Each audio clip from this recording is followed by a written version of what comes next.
Hello friends, welcome to my channel. இன்னைக்கு companies act என்ன topic பார்க்க போறோம் அப்படின்னா prevention of the oppression and mismanagement cover section from 241 to 246. Okay, so first general meaning of oppression and mismanagement என்ன அப்படின்ட்டு one by one பார்ப்போம். So first வந்து அப்பர்ஷன்ங்கிறது வந்து என்ன அப்படின்னா the affairs of the company have been conducted prejudicial to public interest. Affairs of the company, so கம்பெனியோட day to day activities வந்து எப்படி இருக்கும் அப்படின்னா ப்ரீ ஜுடிஷியல்ங்கிறது வந்து என்ன அப்படின்னா மீனிங் வந்து ஹார்ம்ஃபுல். ஓகேவா, harmful to the public interest. So கம்பெனியோடைய அஃபேர்ஸ் வந்து ஹார்ம்ஃபுல் டு த பப்ளிக் இன்ட்ரெஸ்டாக இருந்தாலோ இல்லாட்டி அகெயின்ஸ்ட் கம்பெனியில் உள்ள மெம்பர்ஸ்க்கு ப்ரீஜுடிஷியலாக இருந்தாலோ அதுதான் அப்பர்ஷன் அப்படி சொல்லுவோம். ஓகேவா, நெக்ஸ்ட் வந்து மிஸ்மேனேஜ்மெண்ட்ங்கிறது வந்து என்னன்னா any material change that has taken place in management or control of the company. Material சேஞ்சுங்கிறது வந்து இம்பார்ட்டண்டான any changes that has taken place in the கம்பெனியோட மேனேஜ்மெண்ட்ல எனி இம்பார்ட்டண்டான சேஞ்சஸ் எதுவும் சேஞ்சஸ் மேக் பண்ணாங்களோ அதனால கம்பெனியோட அஃபேர்ஸ் வந்து அஃபெக்ட் ஆச்சு. ஸோ இதனால மெம்பர்ஸோ ஜென்ரல் பப்ளிக்கோ அஃபெக்ட் ஆனாங்க அப்படின்னா அதுதான் மிஸ்மேனேஜ்மெண்ட் அப்படி சொல்லுவோம். அதான் any material change that has taken place in the management or control of company due to such changes likely affect the affairs of the company will conducted in prejudicial to same public interest. அதுக்கப்புறம் members இந்த கம்பெனி. Okay, இதுதான் வந்து oppression and mismanagement சொல்லுவோம். So first வந்து section 241 வந்து என்ன வரும் அப்படின்னா application to tribunal for relief in case of oppression and mismanagement and அப்பர்ஷனுக்கு வந்து ட்ரிபியூனலுக்கு வந்து அப்ளிகேஷன் மேக் பண்ணுவாங்க.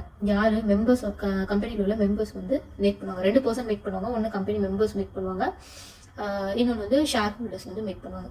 ஸோ அப்படி மெம்பர்ஸ் அப்ளிகேஷன் மேக் பண்ணணும் அப்படின்னா அவங்களுக்கு வந்து சில எலிஜிபிலிட்டி இருக்குது, சர்டன் லிமிட் இருக்குது. சர்டன் லிமிட் ஆஃப் மெம்பர்ஸ் தான் வந்து அப்ளிகேஷன் மேக் பண்ண முடியும். ஸோ அதனால 241 பார்க்கறதுக்கு முன்னாடி 244 பார்ப்போம். இங்கே rights to apply under section 241. ஓகேவா, அந்த மெம்பர்ஸோட லிமிட் வந்து 244 டிஸ்கஸ் பண்ணியிருக்காங்க. ஸோ மெம்பர்ஸ் வந்து company with share capital, company share capital இருந்துச்சு அப்படின்னா company without having share capital ரெண்டா ஸ்பிளிட் ஆகுது. So with having share capital வந்து lowest of the following, not less than 100 members, 1/10 of the total number of members, whichever is lower. இதில் whichever is lower or members holding not less than 1/10 of the issued share capital. ஓகேவா, issued share capital ஞாபகம் வச்சுக்கோங்க. இது இந்த certain limit of members வந்து application make பண்ணலாம். ரெண்டாவது company without share capital இல்லை அந்த கம்பெனியில் அப்படின்னா 1/5 of the total number of members application make பண்ணலாம். அதுக்கப்புறம் ரெண்டாவது யார் மேக் பண்ணலாம்? சென்ட்ரல் கவர்மெண்ட் அப்ளிகேஷன் மேக் பண்ணலாம். The above 1 and 2 may make an application to the tribunal. So applicant to hold the requisite number of shares at the time of filing an application. So இந்த certain limit of members தானே application வந்து make பண்ண முடியும். So application make பண்ணும்போது மட்டும் அவங்க அந்த criteria வந்து ஃபுல்ஃபில் பண்ணிட்டு போதும். ஆஃப்டர் தட் அப்ளிகேஷன் சில பேர்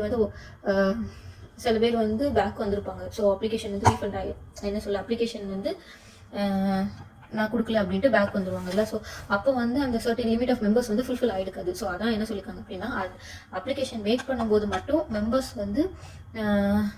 மெம்பர்ஸோட லிமிட் வந்து கரெக்டாக இருந்தால் போதும் அப்படின்ட்டு சொல்லியிருக்காங்க. மேபி இந்த கேஸில் அதில் கேட்கறதுக்கு வாய்ப்பு இருக்குது. அப்புறம் 1 or more members may make an application on behalf of all consenting members. Consent has to be checked at the time of making application to the tribunal. 1 or more members மட்டும் மற்ற அகேன்ஸ்டுக்கு இல்லை, ஐ மீன் 1 members மற்ற மெம்பர்ஸ்க்கு ரெப்ரஸன்டேட்டிவாக வந்து application make பண்ணுவாங்க. அதான் அதில் சொல்லியிருக்காங்க. ஸோ 244ங்கிறது பொறுத்தவரை right to apply under section 241. 241 வந்து ட்ரைபுனலுக்கு அப்ளிகேஷன் வந்து மேக் பண்ணணும் for prevention of oppression and mismanagement அப்படின்னா மெம்பர்ஸ்க்கு வந்து சர்டன் லிமிட் இருக்குது. ஸோ அந்த லிமிட் ஃபுல்ஃபில் பண்ணுறது section 244. Right to apply under section 241. இதில் 2 கம்பெனி வித் ஷேர் கேபிட்டல்னா ஒன்று, வித்தவுட் ஷேர் கேபிட்டல்னா ஒன்று. அது போக சென்ட்ரல் கவர்மெண்ட்டும் அப்ளிகேஷன் மேக் பண்ணலாம். Okay, so 244 section over. Next 241 கீழே வரும். ஸோ 241 ஆப்வியஸாக அப்ளிகேஷன் வந்து ட்ரைபுனலுக்கு மேக் பண்ணுவாங்க. ஓகேவா, so eligible member under section 244 மேலே நம்ம அந்த லிமிட் பார்த்தோம்ல அதான் எலிஜிபிள் மெம்பர்ஸ். ஓகேவா, may complain if affairs of the company are conducted in எப்போ அப்ளிகேஷன் மேக் பண்ணுவாங்க அப்படின்னா prejudicial to public interest, prejudicial to company interest, prejudicial or oppressive to members. கம்பெனியில் உள்ள மெம்பர்ஸுக்கே வந்து ஹார்ம்ஃபுல்லாக இருந்துச்சு அப்படின்னா அப்போ அப்ளிகேஷன் மேக் பண்ணுவாங்க. இன்னாட்டி அதாவது இது வந்து ஒப்பர்ஷன் அவ்வளோதான். ஓகேவா, அப்பர்ஷனை தான் இப்படி வந்து பைஃப்ரிகேட் பண்ணி சொல்லியிருக்காங்க. இது வந்து mismanagement. Eligible member may complain if oppression இருந்தாலோ மிஸ்மேனேஜ்மெண்ட் இருந்தாலோ அப்ளிகேஷன் மேக் பண்ணுவாங்க. யார்கிட்ட? ட்ரைபுனல்கிட்ட மேக் பண்ணுவாங்க. அதுதான் அப்பர்ஷன்னா நம்ம என்ன பார்த்தோம்? Affairs of the company are conducted in prejudicial to the public interest பார்த்தோம்.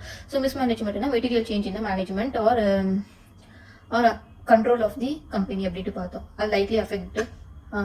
likely that affairs will be prejudicial to the members இருந்துச்சு அப்படின்னா அது மிஸ்மேனேஜ்மெண்ட் சொல்லுவோம். ஸோ எலிஜிபிள் மெம்பர்ஸ் அப்போர்ஷனுக்கும் மிஸ்மேனேஜ்மெண்ட்டுக்கும் அப்ளிகேஷன் யார்கிட்ட மேக் பண்ணுவாங்க, ட்ரைபுனல்கிட்ட மேக் பண்ணுவாங்க. Tribunal of opinion of the above affairs. Tribunal வந்து அவங்களோட ஒப்பீனியன் சொல்லுவாங்க based on this. Next section 242 வந்து என்ன அப்படின்னா powers of tribunal. Once application வந்து ட்ரைபுனல்கிட்ட மேக் பண்ணதுக்கப்புறம் ட்ரைபுனல் ஆர்டர் பாஸ் பண்ணுவாங்க. ஓகேவா?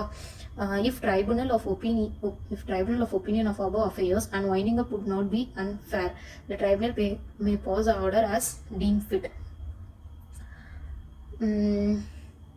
ட்ரைபுனல் வந்து அனலைஸ் பண்ணிவிட்டு ஆர்டர் வந்து பாஸ் பண்ணுவாங்க, இதுக்கு என்ன சூட் ஆகும் அப்படின்ட்டு. ஸோ என்னென்ன ஆர்டர்லாம் ட்ரைபுனல் பாஸ் பண்ணுறதுக்கான பவர்ஸ் இருக்குது அப்படின்னா regulations of conduct of affairs of the company in futures, restrictions on transfer or allotment of securities. So regulations of conduct of affairs of companies in futures, அதாவது affairs of the company வந்து first வந்து ப்ரீஜுடிஷியலாக இருந்துச்சு. So இப்போ அதை வந்து நீக்கிட்டு so ப்ராப்பரானது வந்து ஃபியூச்சரில் வந்து ரெகுலேட் பண்ணணும் அப்படின்ட்டு ஆர்டர் பாஸ் பண்ணுவாங்க. அப்புறம் ரெஸ்ட்ரிக்ஷன், எதில் ரெஸ்ட்ரிக்ஷன் பண்ணுவாங்க அப்படின்னா அவங்களோட செக்யூரிட்டிஸை வந்து ட்ரான்ஸ்ஃபரோ அலாட்மெண்ட்டோ பண்ணக்கூடாது அப்படின்ட்டு ரெஸ்ட்ரிக்ஷன் பண்ணுவாங்க. Terminations or setting aside or modifications of agreement between the company and debtor, managing director, manager or any other persons or company with third party. Okay, ஏதாவது அக்ரிமெண்ட் பிட்வீன் தி கம்பெனிக்கும் கம்பெனியில் உள்ள கீ மேனேஜரல் பர்சன்ஸ் இருந்தாலோ அதை வந்து termination பண்ணுவாங்க. இல்லாட்டி அதில் ஏதாச்சும் மாடிஃபிகேஷன்ஸ் பண்ணலாம் அந்த அக்ரிமெண்ட்டில். ஓகேவா? ஸோ அதுக்கான பவர்ஸ் வந்து ட்ரைபுனல்கிட்ட இருக்குது. அடுத்தது removal of managing director, manager or director due to this oppression and mismanagement. என்னது? Tribunal has power to remove the managing director, manager or director. அதே மாதிரி ரிமூவ் பண்ணுற பவர் இருந்துச்சுன்னா அப்வியஸாக அப்பாயின்மெண்ட் பண்ணுற பவரும் இருக்கும். அப்புறம் காஸ்ட் ரெக்கவரி, ஏதாச்சும் எக்ஸ்பென்சஸ் வந்து cost recovery means due to this apportion and mismanagement that affected persons has faced some problems, so அதுக்காண்டி காஸ்ட் ரெக்கவரி பண்ணுவாங்க. இது போக அதர் மேட்டர்ஸ் இருந்துச்சுன்னா அதர்ஸ். அப்புறம் purchase of shares of members, consequent reductions of share capital. So இந்த பவர்ஸ்லாம் வந்து யாருக்கு இருக்குது? ட்ரைபுனல்கிட்ட இருக்குது. After that tribunal order pass பண்ணி வித்தின் 30 daysக்குள்ள கம்பெனி வந்து யாருக்கு ஃபைல் பண்ணணும்? ரிஜிஸ்டருக்கு ஃபைல் பண்ணணும். ஸோ இதுதான் செக்ஷன் 242. 243ல வந்து என்ன அப்படின்னா terminations or modifications of certain agreement. So powers of ட்ரைபுனல்லே தேர்ட் பாயிண்ட் வந்து என்ன பார்த்தோம்? டெர்மினேஷன்ஸ், செட்டிங் அப்பார்ட், இல்லாட்டி modifications of agreement between the கம்பெனிக்கும் key managerial persons, manager, managing director, அப்புறம் தேர்ட் பார்ட்டிஸ் அப்படின்ட்டு ஒரு பாயிண்ட் பார்த்தோம். அவங்களுக்கு பவர்ஸ் இருக்குது. சப்போஸ் அப்படி பண்ணாங்க அப்படின்னா அதுக்கான கான்சிக்வன்சஸ் வந்து செக்ஷன் 243ல பார்ப்போம். ஓகேவா? ஸோ இதுவுமே எப்படி வரும் அப்படின்னா இன்னொரு பாயிண்ட் வந்து மிஸ் பண்ணிட்டோம். என்ன அப்படின்னா செக்ஷன் 241ல வந்து யாரெல்லாம் அப்ளிகேஷன் மேக் பண்ணலாம்? மெம்பர்ஸும் மேக் பண்ணலாம், சென்ட்ரல் கவர்மெண்ட்டும் மேக் பண்ணலாம். ஸோ சென்ட்ரல் கவர்மெண்ட் அப்ளிகேஷன் வந்து ட்ரைபுனலுக்கு மேக் பண்ணுறதா இருந்தாங்க அப்படின்னா அவங்க வந்து 4 certain circumstances பார்ப்பாங்க. என்ன அப்படின்னா any person in management is fraud, negligence R default. any person in management is guilty of fraud or feel பண்ணினாங்களோ இல்லாட்டி not a sound business practices. அதுக்கப்புறம் management of company causes serious injuries to the trade or industries. அதுக்கப்புறம் companies formed intended to defraud the creditors or members. இந்த 4 கேசஸ்லையும் central government ட்ரைபுனலுக்கு application make பண்ணுவாங்க. எதுக்கு? For relief for oppression and mismanagement with consign ஸ்டேட்மெண்ட்டோட make an application to tribunal, inquires whether such person is fit and proper or not. NCLT-க்கு வந்து ட்ரைபுனலுக்கு application make பண்ணுவாங்க. ட்ரைபுனலுக்கு after that என்ன பண்ணுவாங்க அப்படின்னா உங்கள் கைக்கு வந்து அப்ளிகேஷன் வந்ததுக்கப்புறம் whether the person is originally fit or not அப்படின்ட்டு பார்ப்பாங்க. ஓகேவா? சப்போஸ் அன்ஃபிட்டாக இருந்தாங்க அப்படின்னா disqualified for 5 years to hold the office if any. After 5 years வந்து ஆஃபீஸ் வந்து ஹோல்ட் பண்ண முடியாதுன்னு சொல்லுவாங்க. அதுக்கப்புறம் காம்பன்சேஷன் ஃபார் லாஸும் உங்களுக்கு கிடையாது. Not entitled for compensation for loss. இதுதான் செக்ஷன் 243ல இன்க்ளூட் ஆகும். ஓகேவா? இதுவும் 243ல இன்க்ளூட் ஆகும். So next 245. 245ல கிளாஸ் ஆக்ஷன்ஸ் அண்டர் 245. ஸோ 241ல நார்மலாக மெம்பர்ஸ் வந்து அப்ளிகேஷன் அந்த எலிஜிபிள் மெம்பர்ஸ் அப்ளிகேஷன் மேக் பண்ணுவாங்க for relief for oppression and mismanagement. 244ல பவர்ஸ் ஆஃப் ட்ரைபுனல். 243ல கான்சிக்வன்சஸ் அந்த terminations or modifications of certain agreement. 244ல அந்த எலிஜிபிள் பர்சன் யார் அப்படின்னு பார்ப்போம். 245ல கிளாஸ் ஆக்ஷன்ஸ். ஸோ கிளாஸ் ஆக்ஷன்ஸ்லையும் என்ன அப்படின்னா சர்டன் மெம்பர்ஸு அப்புறம் டெபாசிட்டர்ஸும் அப்ளிகேஷன் மேக் பண்ணுவாங்க same for relief for oppression and மிஸ்மேனேஜ்மெண்ட்டுக்கு. ஓகேவா? ஸோ இதில் எலிஜிபிள் மெம்பர்ஸில் சேம் அதே 244ல பார்த்த மாதிரியே தான் வரும், ஸ்லைட் டிஃப்ரென்ஸ் இருக்கும். ஓகேவா? ஸோ கிளியராக பார்த்துக்கணும். ஸோ இந்த லிமிட்டில் நீங்கள் வந்து படிக்கிற மாதிரி தான் இருக்கும். ஸோ கம்பெனி வித் ஷேர் கேபிட்டலாக இருந்துச்சுன்னா same lowest of the following not less than 100 member. அங்கே வந்து என்ன பார்த்தோம்னா 1/10 of the total number of மெம்பர்ஸ்ன்னு பார்த்தோம். இங்கே 5% ஆஃப் நம்பர் ஆஃப் மெம்பர்ஸ். இந்த ரெண்டுத்தில் விச் எவர் இஸ் லோயர் இன்னாட்டி or members holding listed company இருந்துச்சுன்னா 2% of share capital, unlisted company இருந்துச்சுன்னா 5% of share capital. இதே company without share capital இருந்துச்சுன்னா 1/5 of the total number of members. இந்த point same அங்கே உள்ள அதே பாயிண்ட். ஸோ அங்கே உள்ள பாயிண்ட்ல செக்ஷன் 244ல ஒரே ஒரு டிஃபரன்ஸ் தான் இருக்குது. இங்கே என்னன்னா 5% of total number of members, அங்கே வந்து 1/10 of the total number of members. அது போக அடிஷ்னலாக இந்த பாயிண்ட்ஸ் இன்வால்வ்டாக இருக்குது. என்ன அப்படின்னா லிஸ்டட் கம்பெனியாக இருந்துச்சு அப்படின்னா 2% of share capital, unlisted company இருந்துச்சுன்னா 5% of share capital. அங்கே வந்து என்ன பார்த்தோம் அப்படின்னா 1/10 of the issued share capital அப்படிதானே. members holding not less than 1/10 of issued share capital. So இங்கே வந்து என்னன்னா மெம்பர்ஸ் ஹோல்டிங் லிஸ்டட் கம்பெனியாக இருந்தால் ஒன்று, அன்லிஸ்டட் கம்பெனியாக இருந்தால் லிஸ்டட் கம்பெனியாக 2% ஆஃப் ஷேர் கேபிட்டல், அன்லிஸ்டட் கம்பெனினா 5% ஆஃப் கேபிட்டல். இது வந்து மெம்பர்ஸ்க்கு சேம் அஸ் டெபாசிட்டர்ஸ்க்கும் லிமிட் உண்டு. என்ன அப்படின்னா lowest of the following not less than 100 depositors, 5% of depositors whichever is lower or the depositor who owes 5% of total deposits.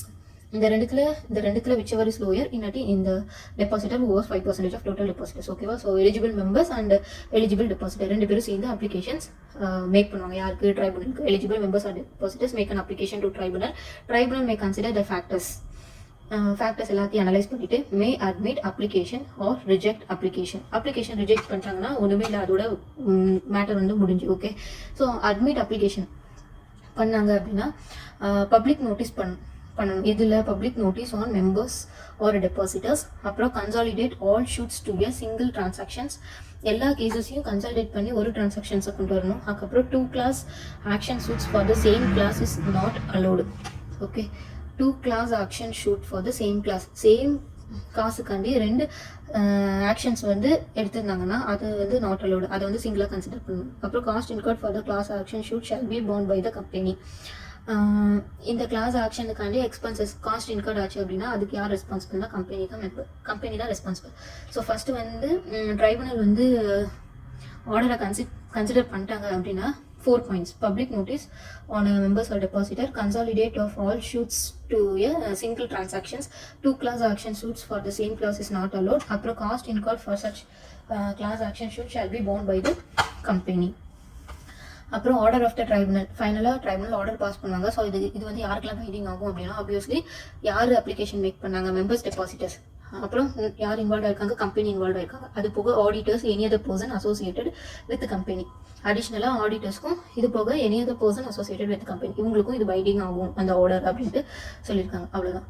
So first ஒரு ஓவர்வியூவாக பார்த்துருவோம். So கம்பெனியில் அப்போஷன் அண்ட் மிஸ்மேனேஜ்மெண்ட் இருந்தாங்க அப்படின்னா 241 கீழே ட்ரைபுனலுக்கு வந்து எலிஜிபிள் மெம்பர்ஸ் அப்ளிகேஷன் மேக் பண்ணுவாங்க. இதுதான் வந்து செக்ஷன் 241ல மெம்பர்ஸும் மேக் பண்ணுவாங்க, சென்ட்ரல் கவர்மெண்ட்டும் மேக் பண்ணுவாங்க. ஓகேவா? ஸோ மெம்பர்ஸ் மேக் பண்ணுறதா இருந்தால் அவங்க வந்து 244 கீழே சர்டைன் லிமிட் வந்து ஃபுல்ஃபில் பண்ணியிருக்கணும். அப்ளிகேஷன் மேக் பண்ணா எலிஜிபிள் பர்சனாக சர்டைன் லிமிட் ஆஃப் மெம்பர்ஸ் தான் அப்ளிகேஷன் மேக் பண்ண முடியும். அந்த லிமிட் வந்து 244ல சொல்லியிருக்கோம். அடுத்தது சென்ட்ரல் கவர்மெண்ட் அப்ளிகேஷன் மேக் பண்ணுறதா இருந்தால் அவங்க ஒரு 4 கேட்டகரி வந்து ஃபுல்ஃபில் பண்ணியிருக்கணும். அந்த கம்பெனியில் உள்ள மேனேஜ்மெண்ட் வந்து கில்ட்டி ஆஃப் ஃப்ராடாக இருக்காங்களா, இல்லாட்டி பிஸ்னஸ் வந்து conducted to fraudulent the creditors or members, இல்லாட்டி serious injury to the trade or industry, அதுக்கப்புறம் நாட் சவுண்ட் பிஸ்னஸ் ப்ராக்டிசஸ். இந்த 4 சர்க்கம்ஸ்டான்சஸ் ஃபுல்ஃபில் பண்ணியிருந்தாங்கன்னா அப்ளிகேஷன் வந்து ட்ரைபுனல்கிட்ட மேக் பண்ணுவாங்க. ஃபர்தர் தட் அவங்க வந்து ட்ரைபுனல் ரியலி அந்த பர்சன் வந்து fit for the position or not அப்படின்னு பார்த்துட்டு அவங்க ஆர்டர் பாஸ் பண்ணுவாங்க.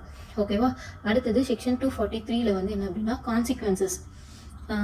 சப்போஸ் அன்ஃபிட்டாக இருந்தாங்க அப்படின்னா அவங்க வந்து 5 years டிஸ்குவாலிஃபிகேஷன் பண்ணி 5 years வந்து கம்பெனியில் இருக்க முடியாது. அடுத்தது என்னென்னா ரெண்டாவது வந்து என்ன பாயிண்ட்டுன்னா காம்பன்சேஷன் ஃபார் லாஸ். ஸோ அவங்களை டிஸ்குவாலிஃபைட் பண்ணி வெளியில் அனுப்பிச்சிடுவோம். ஸோ அவங்களுக்கு எந்த காம்பன்சேஷனும் கொடுக்க மாட்டாங்க. So disqualified for 5 years to hold office வந்து ஃபர்தராக ஹோல்ட் பண்ண முடியாது நெக்ஸ்ட் 5 yearsக்கு.